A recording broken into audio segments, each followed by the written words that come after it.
Welcome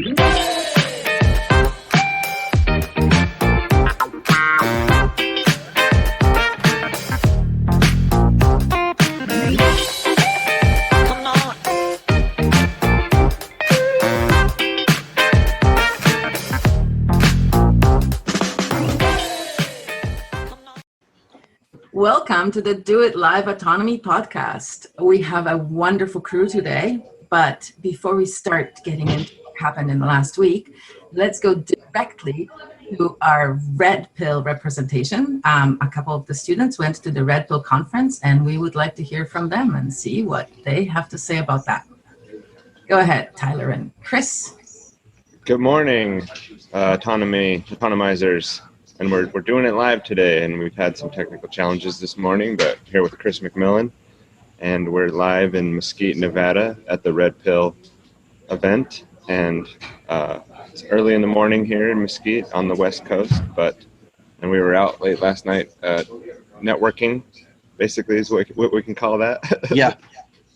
About 5 autonomizers. There were 5 of us in the autonomy group that got together last night. And yesterday was Rosa Quarry was one of the main speakers at Red Pill. Who else was speaking? Alex Newman. Alex Newman gave a fantastic presentation among many others. And it's been great being here with a lot of like-minded people just trying to figure it out and figure out what is going on. Because you know something is wrong. Yep, that's the tagline, and we've taken the Red Pill. They were even giving out little Red Pill candies. Yeah. So we got that. We got some swag to show off. So yeah, Mesquite's it's a nice city. The hotel is very nice. It's massive. It's really big, and it's not as big as the Hartford Red Pill. It's a lot smaller, but that's a good thing because you're bumping elbows every day, all the time with the speakers. You know, like G. Edward Griffin's walked past me 20 times. Ernie Hancock, I was sitting right next to him, in and out yesterday while we were listening, stepping over and getting out of the rows. So you're bumping elbows with a lot of people running in. So if you meet someone once, there's no pressure to get their contact details so quickly because you'll see them again in about 10 minutes. So that's an advantage of having a smaller event, smaller venue. And we're just enjoying it. Yeah, it's been but the best part, was yesterday getting together with all the other autonomizers. So it was myself and Tyler and Igor and Susan and Eric N. Eric N. is a fantastic guy. The enigma. Yeah, the mysterious Eric N. He exists. And actually, it was really good to get to know him. He really knows his stuff, and it was very interesting that he has a bit of land out in Arizona, and he's working on that. He and Igor have got plans to do a permaculture project with that. So it was a lot to talk about last night. Yeah. Yeah, and with Eric, it makes it so much more real to do it live in person because he says, he's not all that into hopping on Discord or interacting online, but I mean, in person, we were getting into really deep philosophical debates last night. We brought up some interesting sticking points that you couldn't really get off of one way or the other. Like you had to work your way around it, and we all kept it kosher, and we weren't, yelling or fighting or anything, but we did disagree. All of us were kind of in disagreement last night, but that was so great to do it live in person, meet each other in face, because it makes it more real. So anyone in autonomy that has the opportunity to go meet up with actual other autonomizers, I think they should, just to make it more real. Like it makes it like an actual thing versus online virtual, which is very valuable for the people and the minds that are coming to the table here. And the best part was, all the while this is going on, my homeschool kids, Tyler's homeschool kids, are running around the place, tearing the house down, screaming, pillow fighting, getting along fantastically. It was, and that's what it's all about, really. You just made it sound like homeschool. Positive influence for the young minds. You just made it sound like homeschool kids are less well-behaved than school kids, which is actually the opposite, right? I'm sure your guys. They were all very well behaved in a, right. in a normal, they were being what normal kids do. They didn't cross any, no drama, just kids playing. getting together. So isn't And that the hopefully best listening thing? to our conversations, maybe taking it all in. That's right.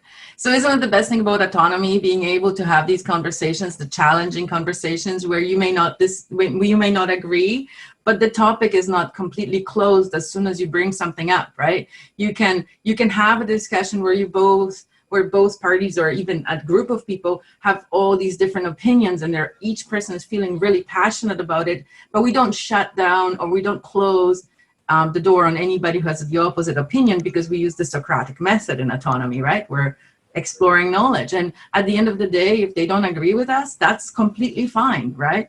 That's the freedom that we're all privileged to have, right? Yeah, it was good. I mean, Tyler brought up some points about, we were talking about the non-aggression principle and how do you define principle, and is that enough? Tyler made some very good arguments. It's not really enough, and we used the example of the neighbor playing the music too loud. Actually, we had a lot ruder example than that, but we'll keep it at the music, the neighbor playing the music too loud. And somehow I think I know. Started, and that's what it's all about. It's what else? We were trying to define terms and coming to, draw, basically trying to make sure we were all talking about the same thing. Yeah. And that took a good hour. Yeah. That's the basis of the Socratic conversation, right? Of that open-minded conversation where we're asking questions and we're really understanding instead of going, well, no, I know better, this is not true, really exploring the topic. And nobody has to change their mind at the end of the day. So that's wonderful. Yeah. And it was great to get to know Sorry, Susan go ahead. Yesterday as well. Susan Keeley, she's fantastic, a great mind.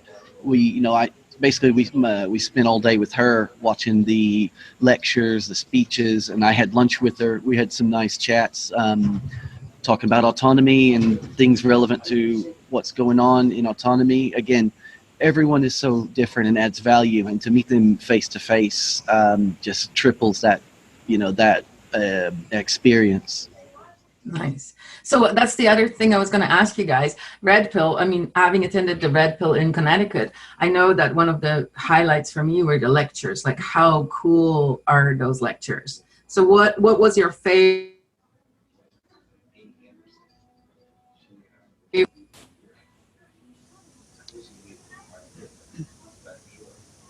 We lost you there for a minute, Agnieszka.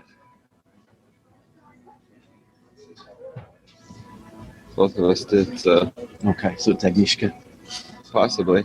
Are you guys, Ryan and Krista, are you seeing a live feed? We can hear you. Agnieszka has dropped out. She might have dropped out. It sounded like it was like a cliffhanger because she left us with like a question that was almost a question and it fell right off. So you can probably fill in the blank. What did you see? What did you like? that's true. Chris, you'd have to speak to that. He sat and actually was able to attend a lot more of the speakers. What Rosa, the highlight for me was Rosa Corey's speech. It was disturbing.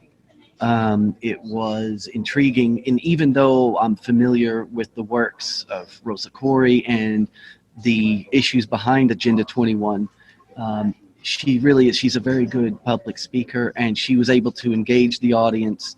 And I was hanging on. She spoke for about 45 minutes, and I was hanging on every word that she was saying. She she brought up some disturbing issues, and she was focusing more on the terminology, trigger words to where you could identify the subtleties of issues around Agenda 21, like SMART and sustainability, and how she explained how it starts at community level. So it's very deceptive. It makes it look like it's a grassroots movement. So that was definitely the highlight for me. And Alex Newman, I got to meet him, talk about his new book. I got his new book off of him. And Daniel, I tagged you in that post yesterday because his new book, of course, I haven't read it, I've just bought it, but it ties into the idea of utopia and how it's used as the opposite of what we're supposed to believe about utopia. That's what I gathered from looking at the book. So I look forward to reading it. Those were definitely the highlights yesterday. and there were talks as well. There was a lot of Q&A sessions. People would get up there, and there was a woman talking about freeing Schaefer Cox. Nothing about Ross Ulbricht that I know has been mentioned so far yet. I don't know. It's not as big as Hartford, but today will be, G. Edward Griffin's going to be speaking today. And in fact, I'm not sure. I need to check the schedule. Yeah, G. Edward is definitely speaking today. It starts, I think, later in the evening. He kicks off the nighttime reel at 5 o'clock, and then there's a series of people after him. So I think he didn't want to take that, last of the night thing. Like, he's more like getting it going, and then people are going to finish it off. But I have a question for Hede Marie, who it looks like she's here listening to us, and I might just put her on the spot since we've lost our gracious host. And I know that you've been working on translating a lot of John Taylor Gatto's work, or the Ultimate History Lesson, into Spanish, and we wanted to get a live update from you on that project. How's that going? I'm about to finish.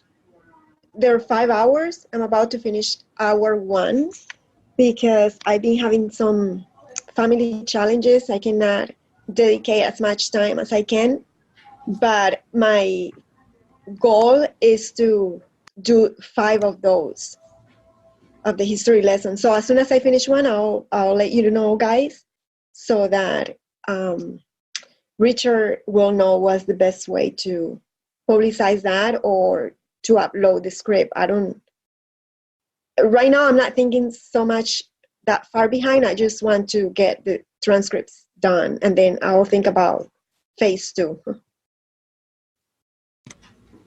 Awesome. That sounds like a great project. I think that's wonderful.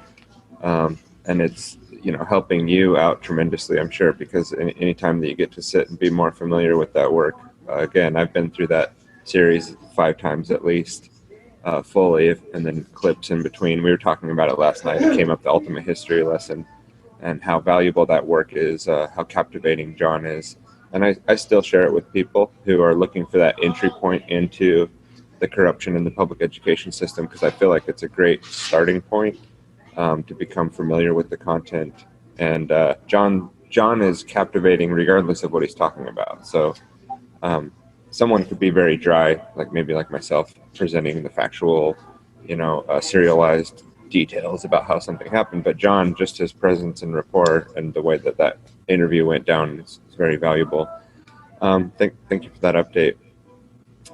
Now we have 2 special guests with us today, Krista and Ryan. They're together, and we want to allow them to have a second here to bring themselves on, not in a technical troubleshooting part of the show, but an actual introduction. And welcome to Do It Live, and thank you for coming on. Good morning. Hi, thanks for having us. Agnieszka is also back. She's made it back. She's here. Thank you very much. My computer randomly shut down, so I had to reboot and come back in. But thanks. Live. So you guys, I really wanted to hear from Krista, because Krista, you're the person who was playing that amazing flute music last week, right? Well, I wasn't playing it last week, but on here it was last week. That's the power of video technology. Yeah, that was me. I play historic flutes, so that's a copy of a late 18th century flute made of boxwood. So I studied as a modern flutist, but then got into historic instruments. So the instruments pretty different, and that's some pretty far out music. W.F. Bach was J.S. Bach's eldest son. His eldest child was a daughter, and that was the W.F. Bach they heard, right? Yeah, and he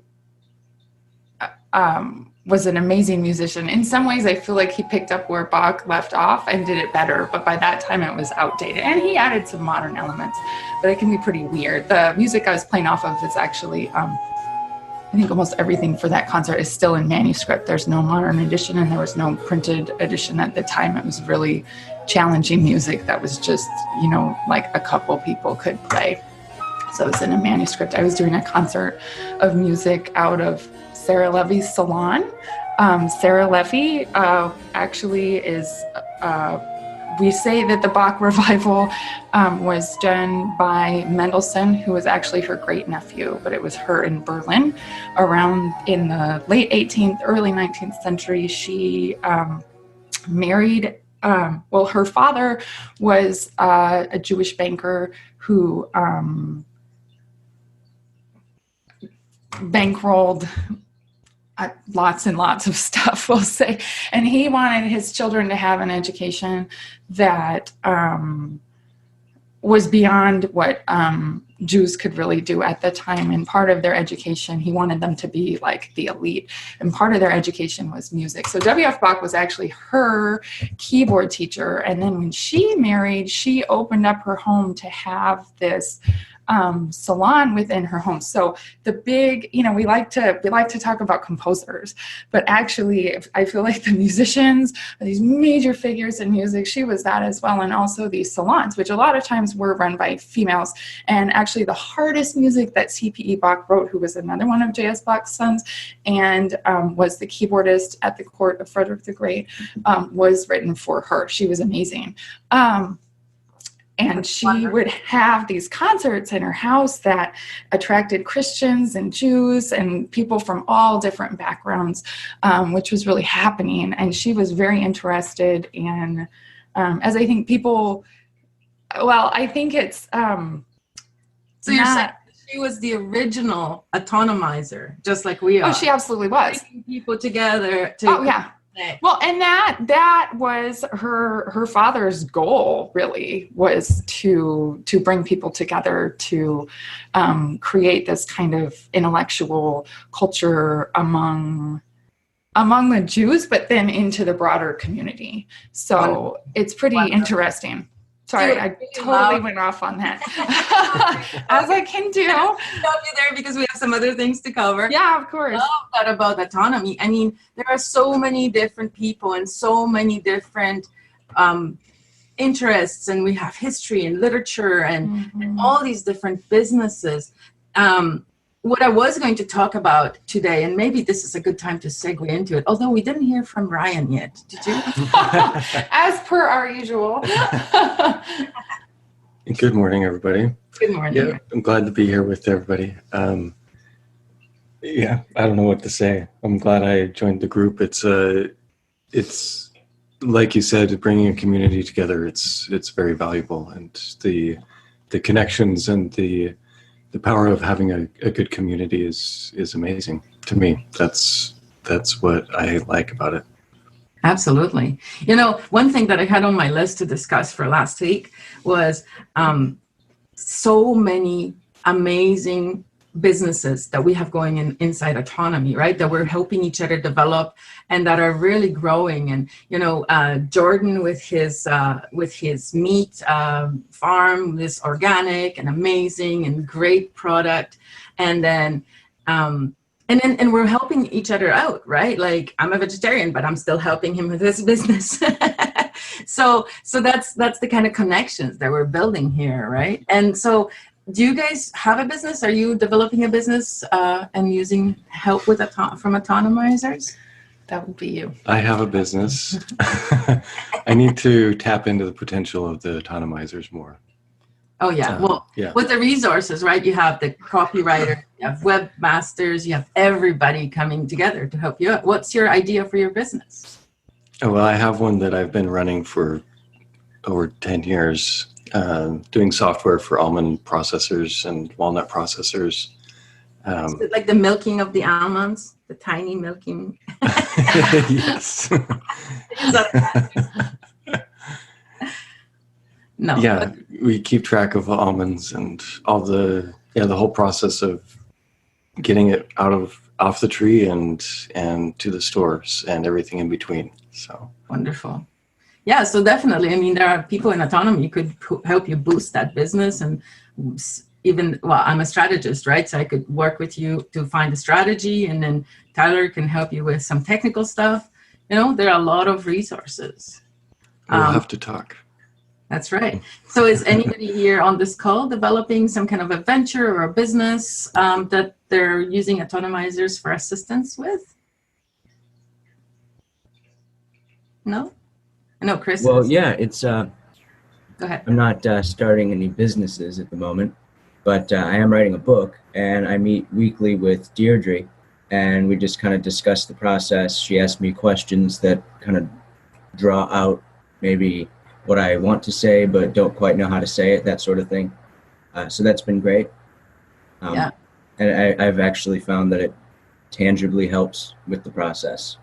Well, for sure. Deirdre not only is an amazing copywriter, but she's also an actual psychologist, right? Graduated from school and everything. So she can really take the sentences and make them work with a person's mind, so that, you know, sometimes a sentence is confusing, but with her ability to edit copywriting, she's very good. Right. It's tremendously useful. Like, she'll prepare little exercises and stuff going into the meeting, just to kind of get me to reflect, I suppose is the right word. And that's just one example of how, of the diversity of help or assistance you could find within the community. You know, like you're saying, that you could get help starting a business, you need technical help, you need copywriting help. It's all available, or, you know, psychological help in my case. Well, no, but writing is psychology, right? Because you want to take the reader down a garden path and you want to lead them to a specific conclusion, right? You Right. don't just have them read disjointed sentences and what was that, right? So there's a specific way of writing that fits into your brain that makes it memorable and impactful on an emotional level, right? And as a marketing person, it's all emotional. People might have different opinions, but even the richest people, even the biggest contracts are all based on trust and how you feel about the contract, not necessarily the numbers. The numbers are important, but they're not everything. Indeed. Anybody else working on some cool projects? Sorry, Daniel, I interrupted you. No, you're fine. I was just agreeing with you. I mean, it's a whole process of reflection, like I said, and, you know, I've written a lot in the past, and I guess you don't really know until your process changes. But now that I have somebody I could talk to and really work this stuff out with, I realize like how crazy it is to try to write without that, you know, especially when it's a big project. Like a quick article or post is one thing, but a whole book project, you definitely need feedback along the way. So, well, an article or post, this is me going into my job, the article or post still has a goal, right? You're writing the article for a reason. You want to get to somewhere. You want to, you know, even if it's like how to make cheesecake, right? You want the person to understand how to make cheesecake at the end of the article. So it's very important that you phrase it in a way that can be understood and followed in order with every idea. Right. Yep. Is anybody else working on an amazing, oh yeah, and sorry, Daniel, one thing I wanted to say, this is not your first book. So you've already written a book before, or more than one? No, one? Just the one. That's the one, okay. The one I have, right? Yeah, Right. So you've already written a book, right? But now you're taking your next book to the next level, working with Deirdre and the tools that she has in her toolbox. So collaboration. Right. So who else is working on an amazing project? Can I put a call out for help on a project if anyone wants to ask me? Is that okay? I have an article accepted to a big musicology journal that I'm doing some edits on women's education in America in the late 18th century. It's due at the end of next week, but if anyone would like to read it and make sure it doesn't lose I had to put some edits in, and I like to have our autonomous kind of undertones in the way that I tell history, and that's kind of hard going sometimes through the system, but I let the facts speak for themselves sometimes. But if anyone wanted to read that and provide feedback, I would be grateful. Sure, just send it to the copywriters in the group, and make sure you do send it to Deirdre, because not only is she copywriter, but she's also in academia, right? Awesome. So Yeah. she's got that academic background. And I know that the writing, for me being a marketing person, I can write on emotional level, but I haven't written an academic Oh, paper. it's so different. The Yeah. jargon, the struggle's real. Exactly. Thank you. Who else would like some help?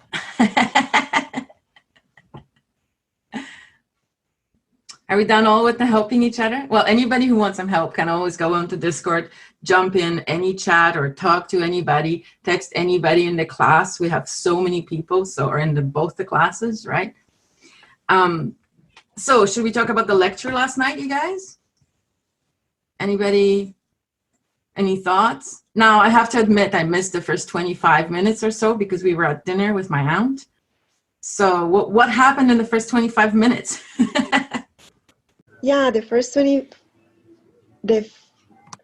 minutes, I think it was just housekeeping and probably the first video. What was the first video? Do you remember? No? I'm trying to think. There were 3 videos. I believe it was the one on how to listen, if I'm not mistaken. Yeah. So. Yeah, the first video was, I forget the woman's name, but it was like 10 rules for an interview. Rich played it last season as well. There's this great piece in The Atlantic. It was written by a high school teacher named Paul Barnwell. And he gave his kids a communication project. He wanted to teach them how to speak on a specific subject without using notes. And he said this: I came to realize that conversational competence might be the single most overlooked skill we fail to teach. Kids spend hours each day engaging with ideas and each other through screens, but rarely do they have an opportunity to hone their interpersonal communication skills. It might sound like a funny question, but we have to ask ourselves, is there any 21st century skill more important than being able to sustain coherent, confident conversation? Now, I make my living talking to people. Nobel Prize winners, truck drivers, billionaires, kindergarten teachers, heads of state, plumbers. I talk to people that I like. I talk to people that I don't like. I talk to some people that I disagree with deeply on a personal level, but I still have a great conversation with them. So I'd like to spend the next 10 minutes or so teaching you how to talk and how to listen. Many of you have already heard a lot of advice on this. Things like look the person in the eye, think of interesting topics to discuss in advance, nod and smile to show that you're paying attention. Repeat back what you just heard or summarize it. So I want you to forget all of that. It is crap. There is no reason to learn how to show you're paying attention if you are, in fact, paying attention.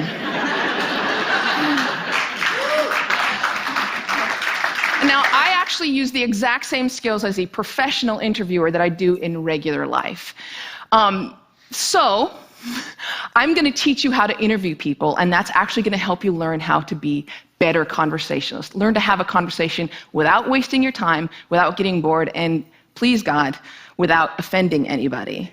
We've all had really great conversations. We've had them before. We know what it's like. The kind of conversation where you walk away feeling engaged and inspired, or where you feel like you've made a real connection or you've been perfectly understood. There is no reason why most of your interactions can't be like that. So I have 10 basic rules. I'm going to walk you through all of them, but honestly, if you just choose one of them and master it, you're already going to enjoy better conversations. Number 1, don't multitask. And I don't mean just set down your cell phone or your tablet or your car keys or whatever's in your hand. I mean, be present. Be in that moment.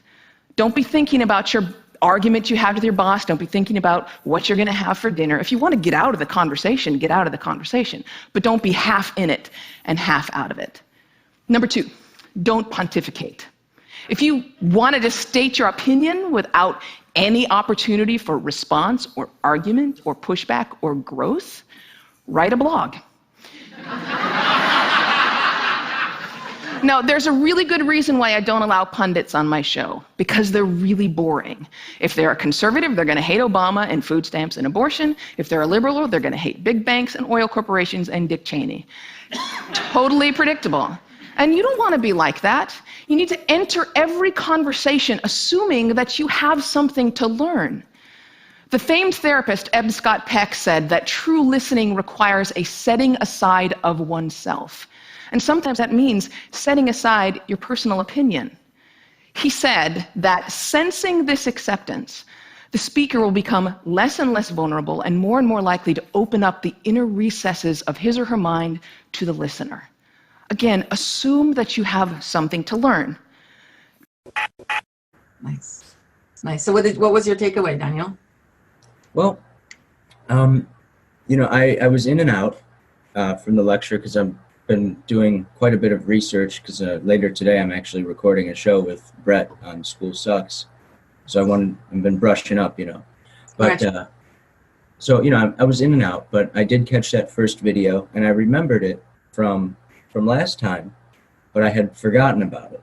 And as I was watching it the second time, it kind of occurred to me as I was remembering this video that I'm doing a lot of these things, that like these 10 steps or whatever. Not having really remembered the video itself, I had, without realizing it, sort of integrated these habits, just being involved with people in the group, and not just that particular video, but other ones like it that'll get played throughout the lectures. I guess it just kind of rubbed off without me, having that particular file card somewhere.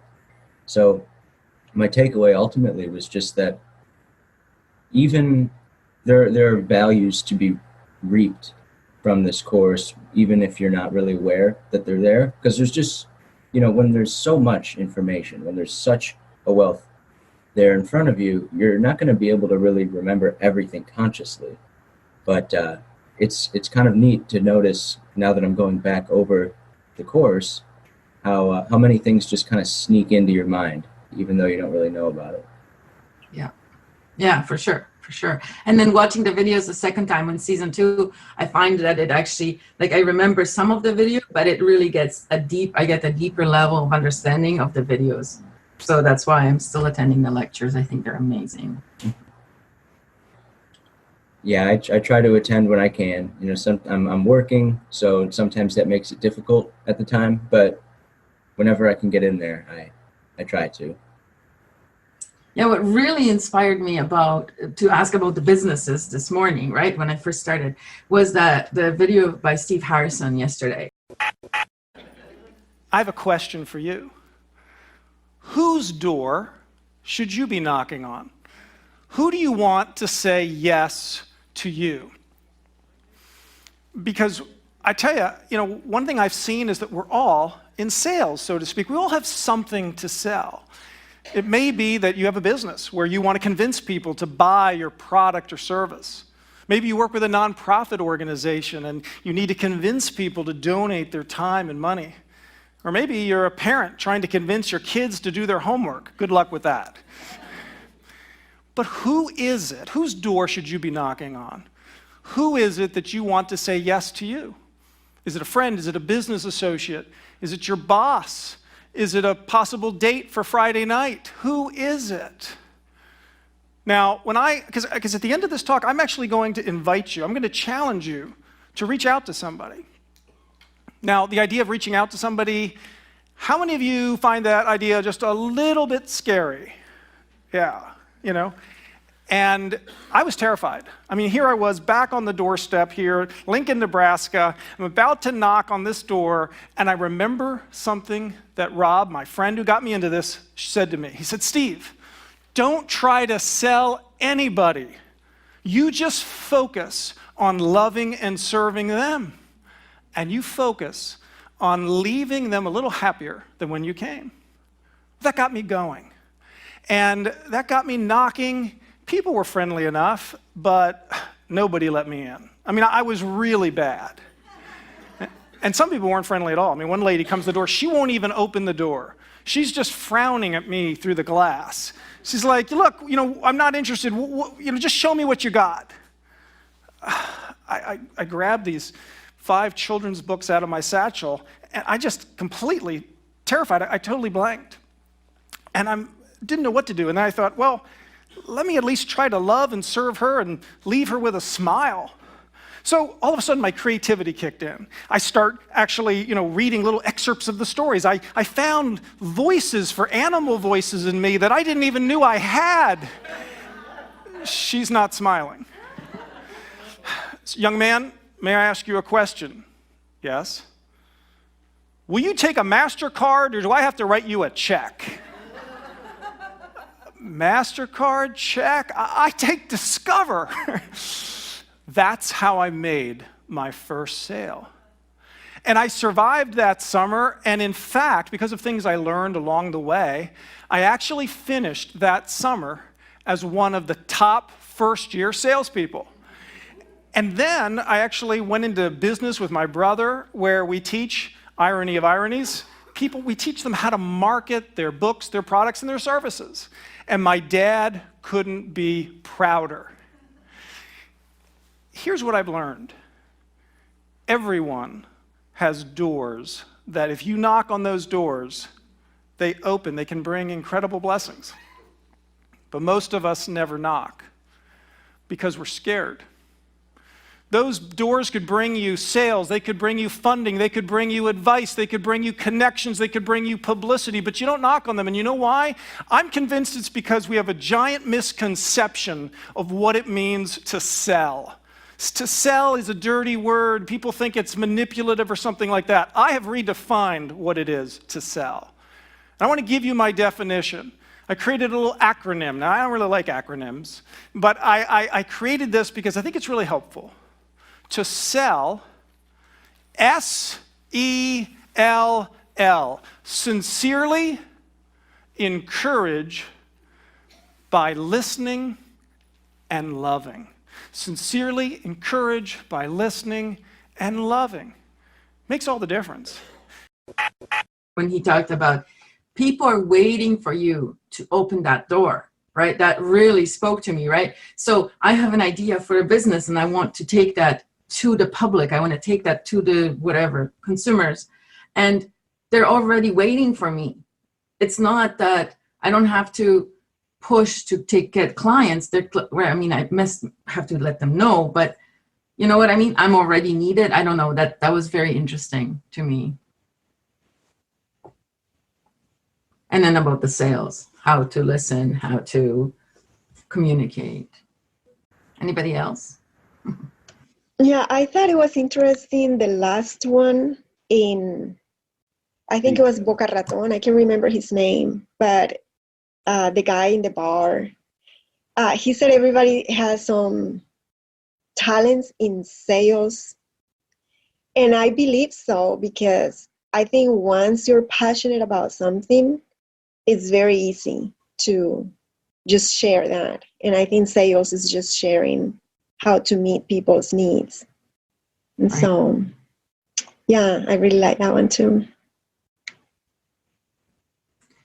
Yeah, I think the biggest takeaway is that sales are everything. Every single interaction with another human being is a type of sales. If you're talking to your partner about doing housework, right, you can say it in a way that's going to cause a conflict, or you can say it in a way that's going to make both people feel like they gained something from the conversation, right?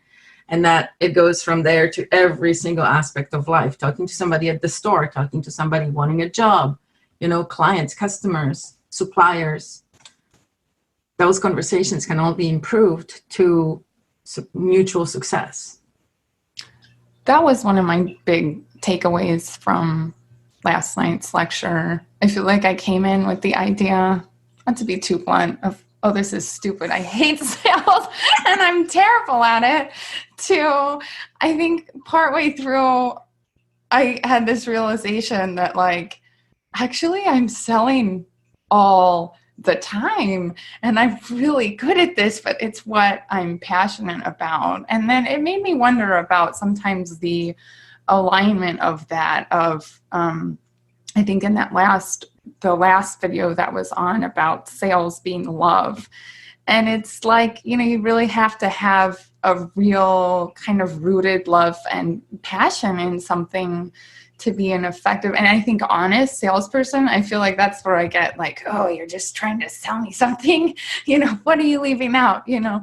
And is this real and genuine? And I think we can feel the difference between what's rooted in love and what's a genuine, like, sales coming from the heart versus, you know, coming from somewhere else. Yeah, but I think Rich is right when he said Absolutely. that the old-fashioned sales, when you're trying to push something in somebody's throat that they don't want, that's not sales. That's absolutely. almost like abusive. You know what I mean? Mm-hmm.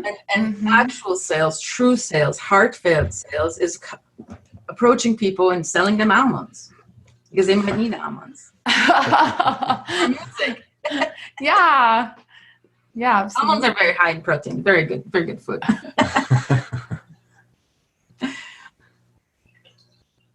So anybody else want to discuss the tips we had about sales? Oh, sorry. I wonder how to, as you said that about, this other thing that we used to think of as sales, it's like, I almost want like a term for it. I don't know if he gave one. I didn't catch it if he did. I feel like I was so behind the ball, like putting the pieces together. But I think it's interesting to think of that. Purchase bullying. Yeah, I like that because it is a form of bullying. And I don't want to bully anyone ever, But you want them to love music and history. Yeah, but because something inside of them becomes awake, like that's what I want. I want something inside people to wake up, whether it's through anything, really. Like, wake up, people, That's what we all want. Yeah, absolutely. That's why Daniel's writing his book. Mm-hmm. And kudos to Daniel. I mean, he's a young guy who's already gotten on Brett Veinotte show. So, hey, school sucks. Yay. It was actually Brett. I don't think it was this week. I think it was a couple weeks ago, but he came on and he does his Tuesday night soapbox events or Wednesday night, whatever night of the week it is. And he was talking about, actually, that's the question that he brought to the table was, how do you approach people in a way that doesn't completely put them off if you're trying to discuss any particular, what we consider like conspiracy information or truth information or anything that's not mainstream, and make it more enjoyable for them so that they're not feeling attacked, or I guess enjoyable is the wrong word to use, but how to sell it, like you said, because it is a sales experience, that exchange when someone is disbelieving or they're not aware of what you're saying. If you just go, well, you need to look at this, go here and look at that, and then this is the case, and vaccines do this, and 9/11 this, and the Rothschilds, and that's not very appetizing. It's not really nice on the palate to get it shoved down your throat that way. And so there's a technique, there's an art form basically that you can use if necessary. And what I've found over the years is that 99.9% of the time, like, you're out of line, and it's not necessary, and you're coming at it from out of left field to this person, this some innocent bystander, with your toxic bullshit that you're dumping on them. Even if it is truth information, most people don't, including myself, don't have that technique fine-tuned enough to be out there doing that, even in a podcast or a book. So we have to be very careful about how we approach any of that information with people, kind of treating them like children in a way. And I'm not saying that in a demoralizing, demeaning way. I'm just saying that our psychology is very fragile, and some people are using barriers and shields and walls for a reason. It's because they aren't ready for that information. They don't want it to come in and shake up their world, and we have to be very careful about and concerned with other people's signals that they'd rather not have that conversation right then. And maybe that's a good sign for you to say, maybe I didn't approach that right, and that's very much sales is information as well. If you're trying to help other people understand things that you've understood, that's a sales job right there. Yeah, so there's this tool in psychology and coaching called where you meet the client where the client's at. So you go to the client's level. So in this case, when you're talking about ideas, right? How far the person has researched. Okay, you've done this research. Here I'm presenting this other research. And it doesn't mean, or it's not necessary that they agree with you at the end of the day. That's absolutely unnecessary. They can continue having their own, but having the discussion about the different research that you guys have been participating in really needs to come from a common ground, a common spot, and then you can branch out from there. Because if you're hitting them with something like Krista hitting somebody with what she read in a 16th century document, historical by such and such, and then she has to tell you who that person was, who they were related to, and it becomes this overwhelming amount of information, right? But there's a way of presenting it that's much more consumable, I guess. That's a really important point that you guys are making. I mean, just the other night, I'm researching the French Revolution for my show with Brett, and I found this quote by Maximilien Robespierre, who's a guy that, you know, I don't generally agree with, but it's perfectly appropriate to what you're saying. He said that no one loves armed missionaries. The first lesson of nature and prudence is to repulse them as enemies. And, you know, I think he's dead on with that. You go out with this intent to save the world, you know, set people free, wake people up, and you do so in an abrasive way. Not only is it not going to work, it's going to work against you. You know, you're going to just create enemies. And that's the challenge in trying to create useful media that addresses issues that people would normally dismiss as conspiracy theory. And that's sort of my intent with this book, is to kind of repackage what people might, you know, have traditionally called the New World Order or something like that. I want to sort of brush it up and package it in the term utopianism, because I think for one, that doesn't have the same emotional baggage that a phrase like New World Order does, but also it's a word that people already know the meaning of. When you say New World Order, there are 3 words there, each with very, you know, intense implications. And, you know, you run the risk of people just misunderstanding what you mean by that phrase. Whereas utopianism is something that's a little easier to define, and it's more accessible. So, and I don't want to get off on my project here, but I think that it ties together with what you're saying, both of you, Agnieszka and Tyler, in that it's for those of us who are really concerned with issues in the world, it kind of falls on our shoulders to be the ones to fix the mistakes of those who came before us, those like classic conspiracy theorists, the people who earned the epithets of tinfoil hat, you know, the turtle wearing computer nerd. Right. So we have the opportunity to turn that into something productive. We don't need to Dale Gribble ourselves away in our basements for the rest of our lives, chain smoking cigarettes. We can go out in the world and actually do something. And I think that's at least what I'm getting out of the whole autonomy course. Is I've wanted to do something for a long time, and now I finally feel like, you know, there's fuel in my engine. And it's a good feeling, you know, to feel productive.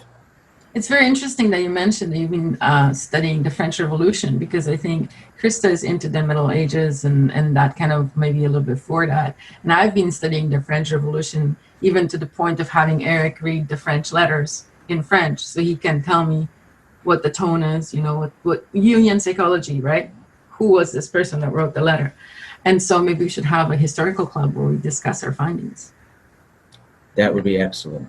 Because Krista said she's read some things that are unpublished manuscripts that will blow our mind. And ever since she said that, I was like, what does she mean? I work on, my research is on America during that period. So I've worked with a lot of manuscripts that show what the French Revolution was doing to Americans and how that changed their ideas about education and their way in the world. So it might be, I don't know what you're focusing on in the French Revolution, but it's kind of an untapped, that information is a little untapped, I feel like, and censored in some ways, because there's a lot of fear and there's a lot of trying to prevent this from happening, like within people's journals and manuscripts and stuff. Like, how do we not have this happen? And it's through education, and really, I think, a more autonomous education. Krista? Mm-hmm. Have you ever considered starting a journal, like an academic journal, with the materials that you're writing?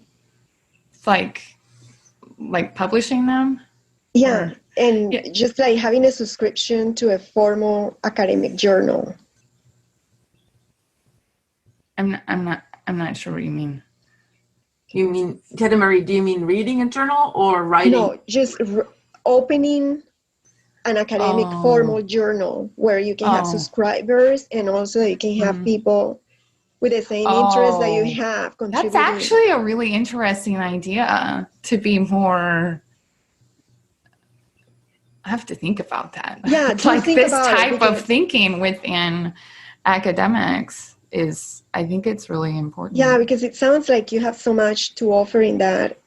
I believe we know very little from the 1800s, and there were a lot of powerful thoughts and ideas. Oh, absolutely. That started there, and somehow they got strangled. I don't know if it was in the 1900s. There are 2 books that I'm reading right now. I may share with you in the chat through Discord. So anyways, I would love to continue the conversation with you on that. We can, but do think about that, because it sounds like you are passionate about that and you have a lot of to contribute to. Yeah. Let's start a historical club. Maybe what we can do is compile a bunch of articles. Like if we do have a historical club in Discord or in Autonomy, Discord being the tool of communication that we use, if we each wrote different observations, maybe even tiny little articles, right, and compiled them somewhere on a website or whatever, maybe it would be like a collaboration. And you know, I mean, the observations that we make from reading Marie Antoinette's letters, right? Things like that. And so, okay, I'm seeing this. What do you see? You know what I mean? Because I think it's important for us at this time to go to original source documents and not what's being fed to us. Well, and I absolutely agree. And then I think that there's a huge discrepancy within, okay, here's what's been digitized in early American imprints, or here's what's on, here's what's on Google Books. And then people are not studying the stuff that's not digitized, and why. And so then even as people go back to historical documents, it's these, not that those documents aren't also important, but what's not digitized, why, what's on that microfilm machine or in that archive that people aren't looking at, partially because of convenience. But even the stuff that's digitized, I found some stuff in the middle of a French book from the 16th century. There was a different beginning, a different ending, and in the very center, there were things that I was like blown away by. Oh, absolutely. No, there's so much. Like someone hid a chunk of information inside this book. Well, you would have to with French. I mean, depending on the date, the French were tight on there. I mean, it was hard to get stuff printed. So I think that is common to get stuff through the French press, at least in the 18th century. Well, it looks like the book is handwritten anyway, hand-drawn. Oh, okay. Yeah. And it looks like somebody in the later century reorganized the plate. Which is common. That's called commonplacing. It was a practice, from the early modern period. I've written quite a bit about commonplacing, but this act of gathering things and reorganizing it and having, it's almost, I feel like, having such a respect for knowledge and tech, wanting to gather all the most important things in your life in one place. Yeah. Not on a Facebook page, right? Yeah. Yeah, I should show you that. Well, I don't know. Yeah, I'd really want to see that if you wouldn't mind. It was in the Library of French National Library. Well, and those kind of commonplace books, personal manuscripts, those aren't. There's a few people looking at them, but it's just kind of. Particularly as you get later into the 19th century, it's like, oh, this is kind of dumb. And you're like, because there's so much print that exists. But I think when these things are coexisting with print, we get an idea of how people use printed documents and what part of the book actually stood out. Why are you writing that down? Well, and the propaganda, right? They would print absolutely things that were in line with what they wanted people to think, right? Absolutely. All right, enough history. How about we hear from Matt Houghton? Is he available to talk and tell us about how his recording studio, and I know he was trying to finish recording something the other day. So are you finished, Matt? Are you able to chime in, or are you just on listening mode? Well, let's give it a shot. Is anyone getting my audio? Yep. Yeah, you're good. Cool. Awesome. Yeah, I just finished mixing and mastering a band for Waste Band, a band out of Minneapolis, Minnesota. And so now it's kind of in their hands, and they're going through making their liner notes, hopefully this weekend. And we had some issues on the last project we did together. The drummer did all the mixing, and I just came in kind of on the back end and did the mastering. And when they shipped it off to CD Baby to have some physical copies made, just knowing the way intellectual property rights kind of works in the realm of the music industry, essentially what you do when you send it off to something like CD Baby, and I think there's probably a lot of other outlets that kind of do the same thing. What happens is you kind of give them the rights to distribution. So basically, this band, they couldn't take these songs of theirs and put them on their own YouTube channel because they waived their rights to distribution. So I kind of recommended to them that, like, hey, just set yourself up your own YouTube channel. You have some fantastic album art. Here's all the wave files, the mastered done tracks. Just put them up yourself. That way, you kind of set the precedent for this is fine, and I can host myself, and then from there, hopefully they can find a local Minneapolis area CD. Yeah, so that's awesome, and I think that actually really it says volumes, because as an ex-contracts, I used to work in contracts in oil and gas for a while, and it's really important to read the fine print on the contract. But a lot of people who are maybe younger or not very experienced, they think that once they receive a contract from a corporation, that's it, that's the contract, right? But the thing is, that's not the contract. That's just the first initial suggestion of a contract. And then you can make edits, delete stuff, remove stuff, write your own stuff, initial in the margin, return the contract and say, is this acceptable? And that's the whole negotiations, right? And it seems like they didn't read the fine print where it came to copyright in the first CD album. Would you say that's true? Yeah, and well, it's interesting though, the guy that kind of took that upon himself to do it was the one of the fiddle player and mandolin player and vocalist, and he even selected Creative Commons on CD Baby's site, going through and posting it, which is kind of funny because all the CDs showed up with the Circle P, which is the copyright for music. But then I did go ahead and after figuring that out, read through CD Baby's terms of service and the agreement and whatnot. And if they cancel their account through CD Baby, CD Baby relinquishes all declaration of ownership over anything. So at least they can get it back. It's not like it's forever owned by CD Baby, but yeah, it's definitely one of those things where obviously that's how these companies. So is that what the Creative Commons? So is that what the Creative Commons check mark meant? That they're not the Creative Commons after they canceled the contract? Is that what that meant? Sorry, I'm just a little. Oh no, they gave you the option when you're uploading music to CD Baby to either select, do you want to copyright this or do you want to put this under a Creative Commons license? Right. And they selected Creative Commons, but I don't think that it matters either way, because the only portion of the intellectual property that CD Baby needs, I guess, in order to do what they're doing is the right to distribute. So you can go on YouTube and search for Waistband, and you get Waistband-topic, and that's their album posted by CD Baby.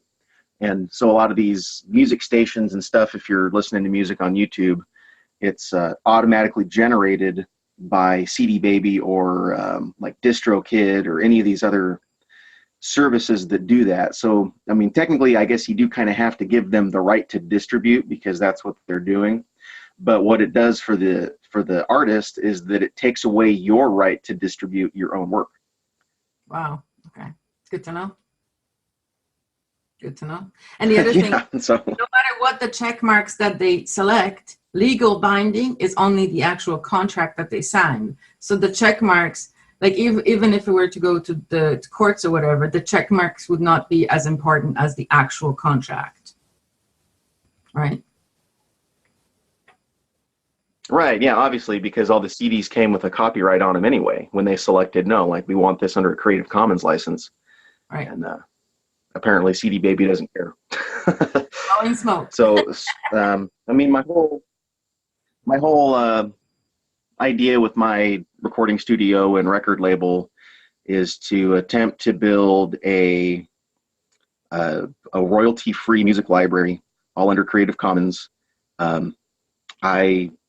I share in the risk in this free market of ideas with the artist. I do all the work for free, so long as they release it under Creative Commons license, because that allows me to, remix and release the work on my own, to try to generate revenue on my end, so that I could host all the music on my own website, and hopefully try to get a community of people that are wanting to learn audio production from any angle. And then if the artists are willing to release everything pretty much open source, well, I can pass those resources right along to the community that I build too, to like, hey, here's all these raw files for these songs. Let's go through kind of consultation style, build a course, and you can mix it on your own end and pass me what you got back, and let's talk about it. Let's figure out let's talk about the techniques and whatnot, and see what we can do. That sounds like an amazing project. And I think that if you were to put a call out to the autonomy community, you might even get some people volunteering to help you with this project, to learn how to mix or something. Anyway, just a thought. Yeah. Because Yeah, and at this point, I think really what I need to do is get a website going, and I've been working on trying to do that for probably too long at this point, and I just don't have the time to invest in learning how to code, at least to that deep of a level. And I guess to talk a little bit about what I caught in the first couple hours is entrepreneurs spend time or spend money to save time, right? So,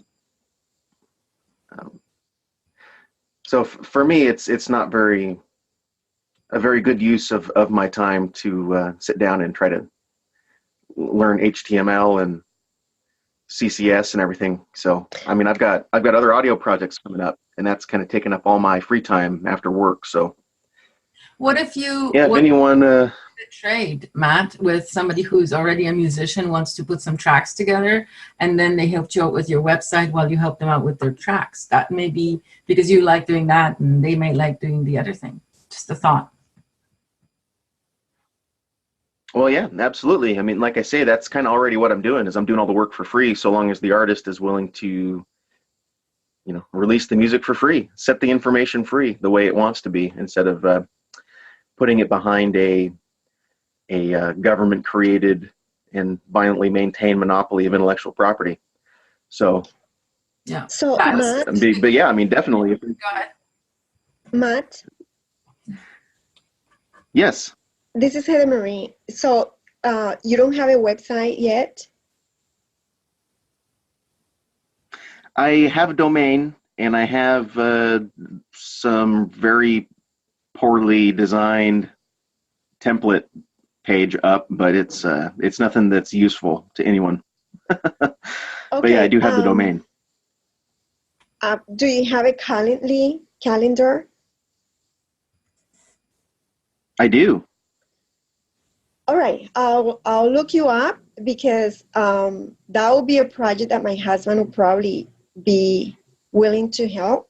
He had some hours, and he works very fast. And if you don't mind that he'll do it in WordPress, he'll probably put it up and running in a couple of days or maybe a week. See, that's how autonomy works. Yeah, fantastic. All right, I'll look you up. Yeah, you Awesome. need Yeah. a website, and that would be great if you can have it. Nice. Awesome. I appreciate it. And I haven't had any coffee yet this morning, so I think that's a good place for me to jump off. I'll send you a message here on Discord. That way you have my information, and we can go from there. Excellent. Wonderful. So would anybody else like to All right, take care, everybody. have fun, Matt? Would anybody else like to contribute to this call before we shut down? Any other I don't know, it's already 8, but we can still go for a while. My time, never mind. What about, maybe we can hear from Pam if she's still around, or anybody else would like to talk about the lecture last night? One of the videos that was shared last night was the Skill of Self-Confidence by Dr. Ivan Joseph. And for me, I've always had kind of this story about myself that I'm quiet, I'm shy, and I don't have self-confidence. And just the way that he pointed out that it's a skill that can be developed, and then to be in a group that is set up to develop that self-confidence through repetition and through practicing the integration exercises, and it gave me a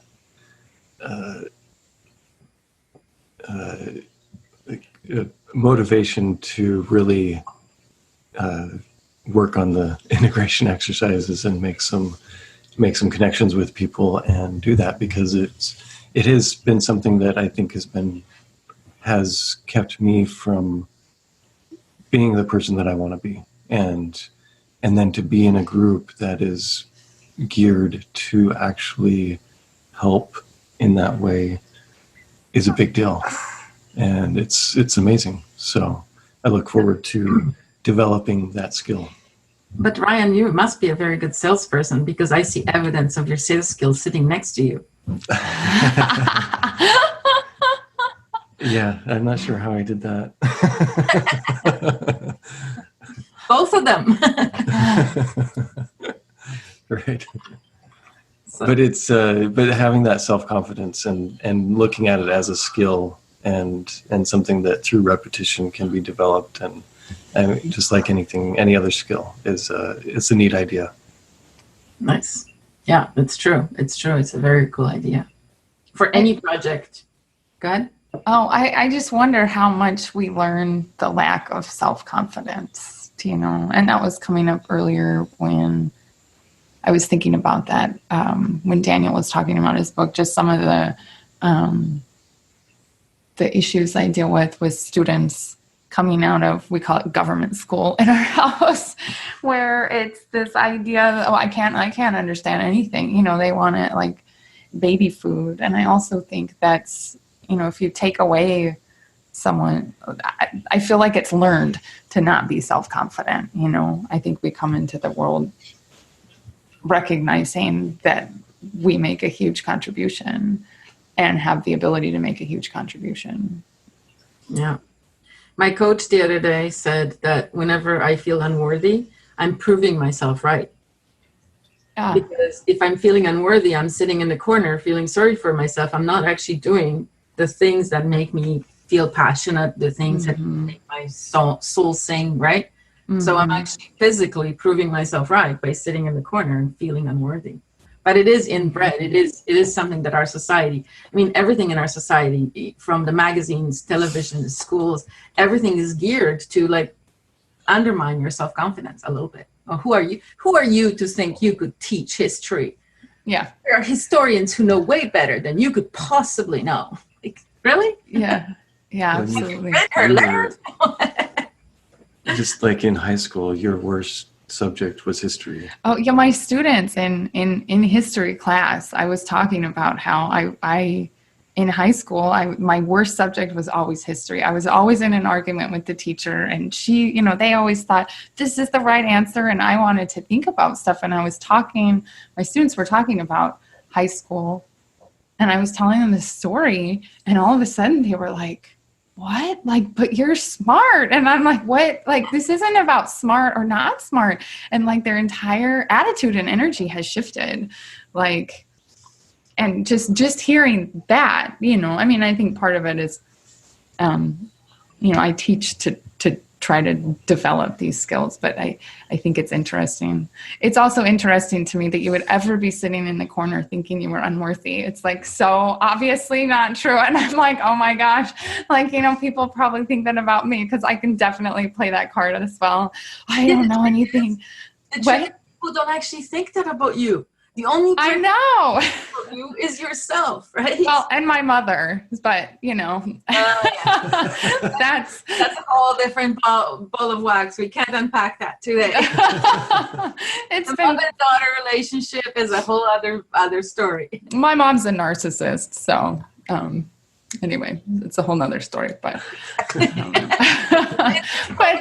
mother-daughter relationships are complicated to start with, right? Because there's always an element of competition and an element of support and an element of proving each other wrong because they're pressing your buttons, right? And I know that with my mother, who lives next door for the last few months.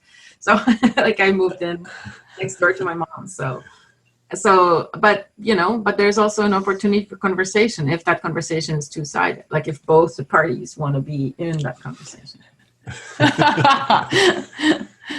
One can dream. Right. That's like my father. One can dream. It's never So, Tyler, I see you're moving. Where are you going? Are you leaving us? I'm walking around the event. It looks like they're getting started here this morning, so I was trying to give you guys like a view without disturbing the event. But here's, you can see behind me what we got going on here. Tyler, make sure you say hello to Susan for me. Me too. Got Ernie Hancock over here eating his eggs. When we talk about energy and frequency, we talk about love. There's Ernie. It's frequency. It's something you can, you know, allow. What I've been scoping out here is like the AV setup. That's what I nerd out on. And so even with technology, not all technology is bad. Sorry, Hedda Marie, what was your request? What did you want me to do? Say hi to Susan. Just say hello. She'll be here later this afternoon. All right. She came up really early yesterday, and I didn't think there was anyone on the schedule that she wanted to see first thing this morning, but she's going to come up this afternoon because G. Edward comes on at that point. And there's something else really cool here I want to show you. You give me the patience. Did you meet Susan's Yorkies? I have a Yorkie, so I'm passionate about her Yorkies. She's in Vegas, so here's the, you know, the red pill, and they got the lights. The lighting's a little bit much, as you can see. At least with this camera, it's way too much lighting. But no, I didn't meet her dogs because she lives an hour away from here. This is in Mesquite. It's an hour north of Vegas. So. Oh, I thought maybe at the event yesterday with Autonomizer. Yeah, Igor, and we figured out it's Igor, not Igor. At least that's how he said it. Yeah, it's Igor, definitely. He drove up with Eric together, and then they came by our Airbnb last night, and we, you know, to be honest, we finished off a bottle of whiskey while we were having such great conversations. So this morning, so, you know, a little bit woozy here. But. And you're all friends the next day, even though you disagreed vehemently over whiskey. That's awesome. That's right. Yeah, no, we were friends during the disagreement. I mean, there was all smiles, so it was all good. Wonderful. Wonderful.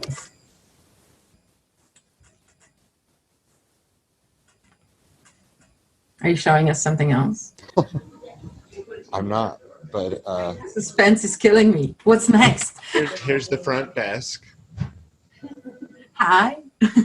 Helpful people at Red Pill have been very gracious, and they have awesome T-shirts. Arlene's the best. I'm on like a live webinar Zoom call, and this is my online class, Autonomy, with Richard Grove. I'm sure you're familiar with him, right? Yeah. Do it live Saturday morning podcast. You know. Nice. Yes. Did you see our red carpet too? Yeah. I have to make sure to check it out. Sure. One of the t-shirts. Did you get a t-shirt? Yeah, here she's going to show you a t-shirt. Yeah, I got one. I wore it yesterday. Think while it's still legal. That's a scary thought, right? That's awesome. At some point, it might not be possible. But Tell them to listen to our podcast on YouTube. Right? Yeah, that Elon Musk is working on it. Take care. Tyler, Cool. Sorry, say it again. tell them to listen to our podcast on YouTube so they can see themselves. For sure. I'll mention it to him again. But they were familiar with Richard and autonomy, and so it's out there. I mean, at some point it's going to catch wildfire, and then all of us have to have our affiliate links ready.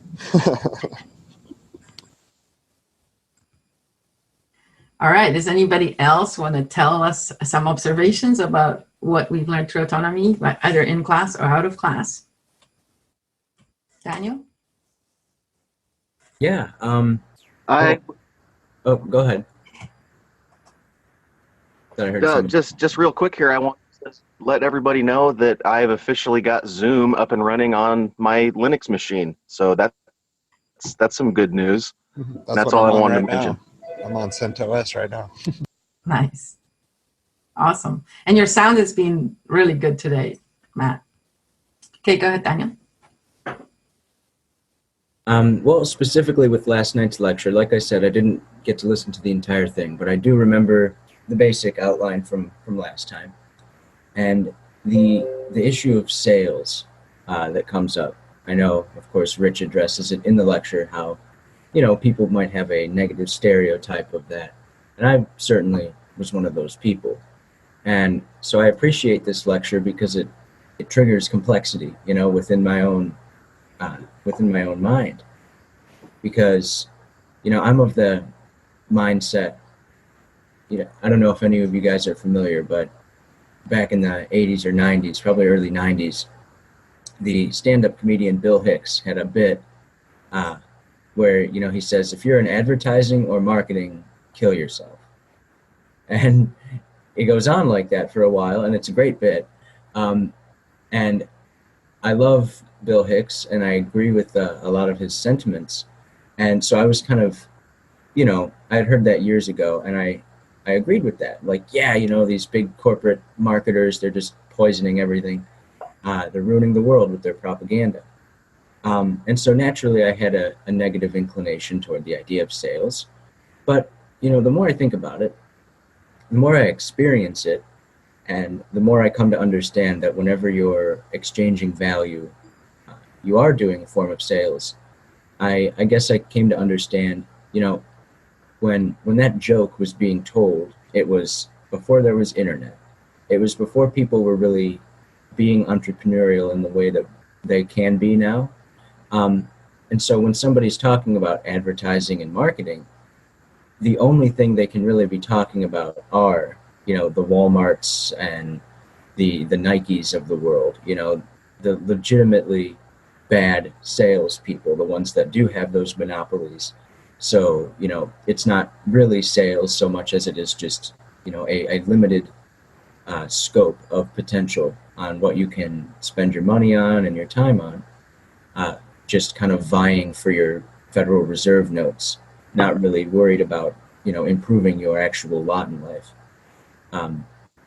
Whereas now, of course, we can go around that system and exchange value on our own, and to do that it requires communication, obviously.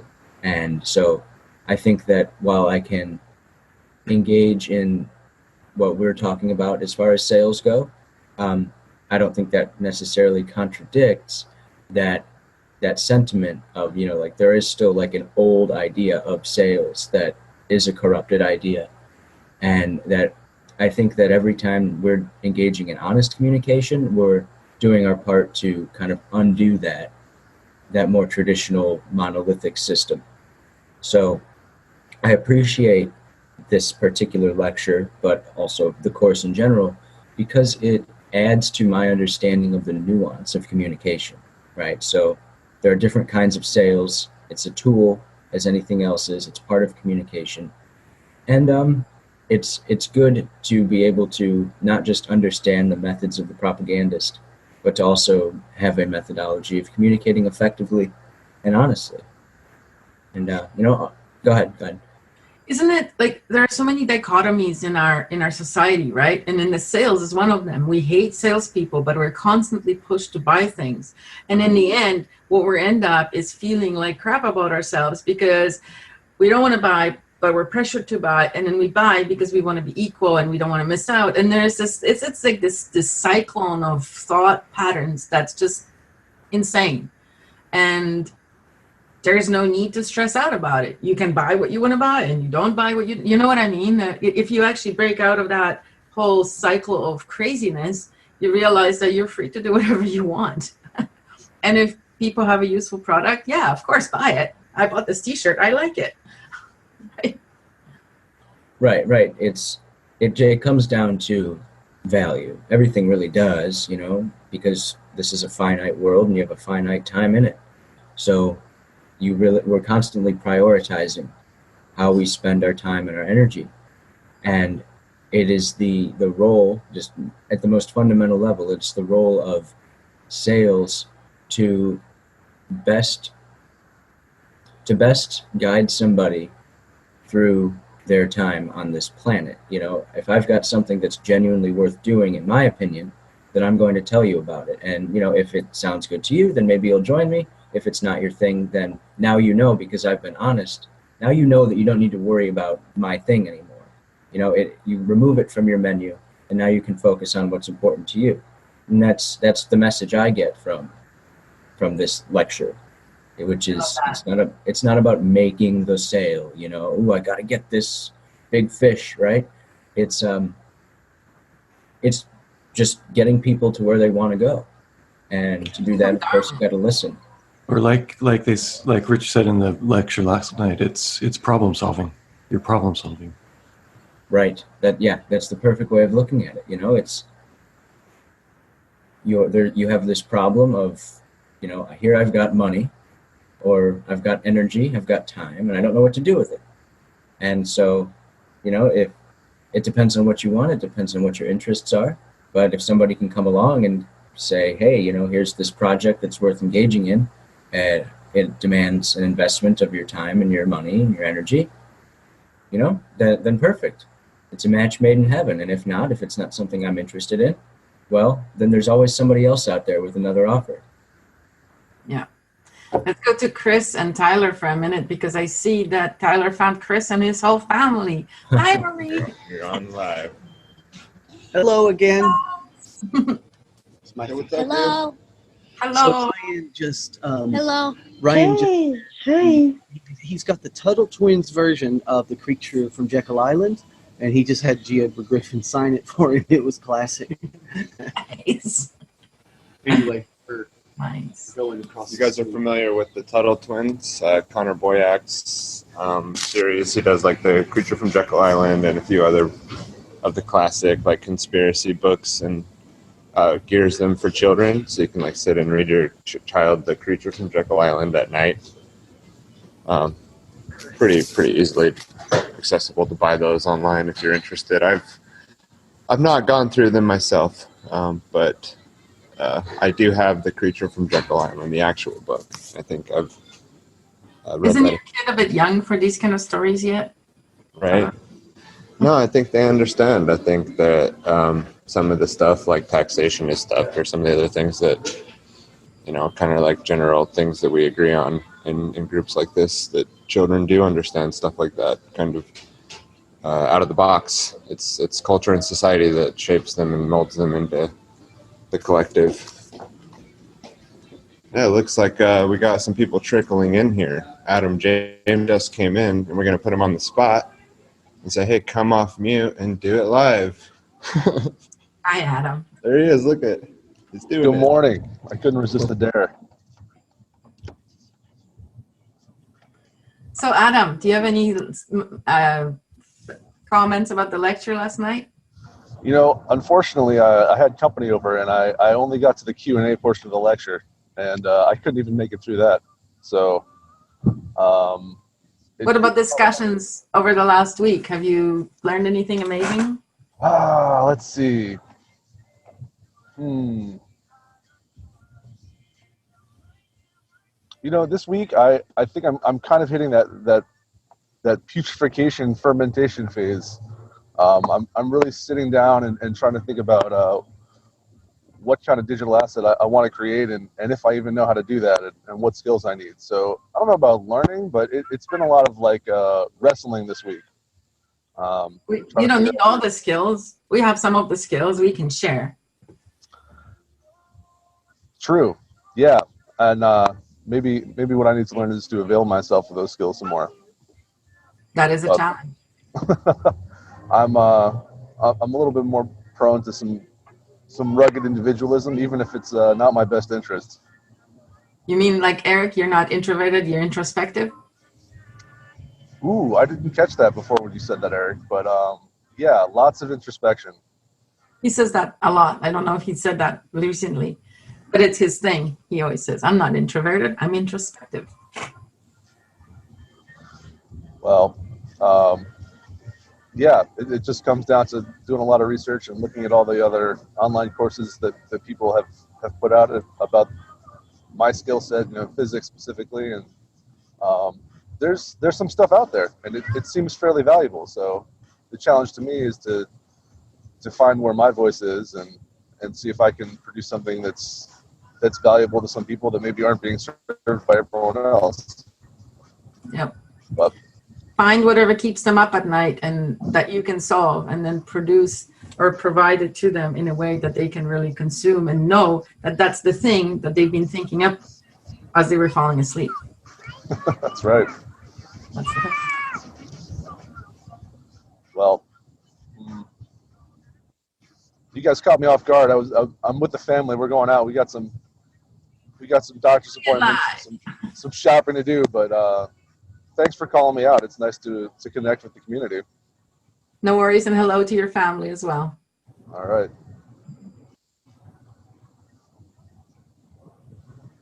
All right, you guys. So what are we